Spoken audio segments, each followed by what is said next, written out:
Israel news. A lot of bull is Ernst's description of Biden's supposedly unwavering support for Israel. Republican Senator Joni Ernst of Iowa has voiced concern that the current administration's attempts to prevent Israel from receiving weaponry in order to prevent a land invasion of Rafah, the southernmost area of the Gaza Strip where Hamas strongholds are still located, will lead to an increase in civilian casualties instead of a decrease. In a post for Fox News, Ernst stated, "The very weapons he's purposely canceling are kits to convert bombs into precision-guided ammunition. Stopping the transfer of these weapons to Israel runs counter to the stated objective of the Biden administration, which is to encourage Israel to launch targeted attacks against Hamas in order to minimize harm to civilians.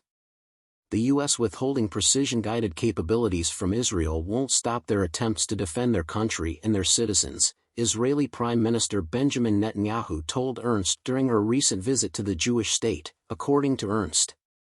However, Israel may find it more challenging to prevent civilian casualties as a result of Biden's decision. In her piece titled "The Middle East is on Fire Because of Biden's Inadequate Leadership," Ernst expressed her disappointment with Biden's abrogation of his moral duty to support Israel. "This president has often shown that he would rather appease our enemies than support our allies," she continued, according to Vered Weiss of World Israel News. Iranian media outlets have reported that a Jewish man, aged 20, is set to be executed on Saturday. After an argument, he allegedly killed an Iranian man who was not Jewish.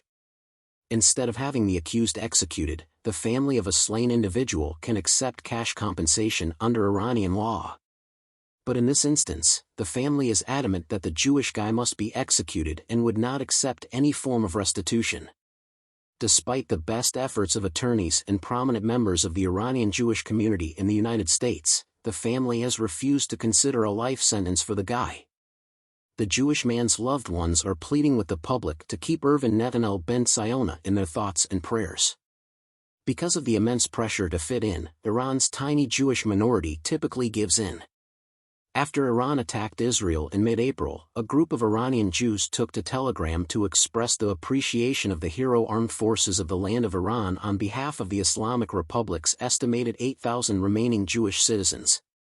Following the destruction of the building housing the Iranian embassy in Damascus earlier this month by an attack, the statement continued by praising Iran for punishing the Zionist enemy through the targeted execution of Mohammad Reza Zahedi, head of the Islamic Revolutionary Guard Corps' Quds force. The declaration was published by experts out of worry that local Jews could be targeted for revenge and that the Iranian government is holding the dwindling Jewish population hostage.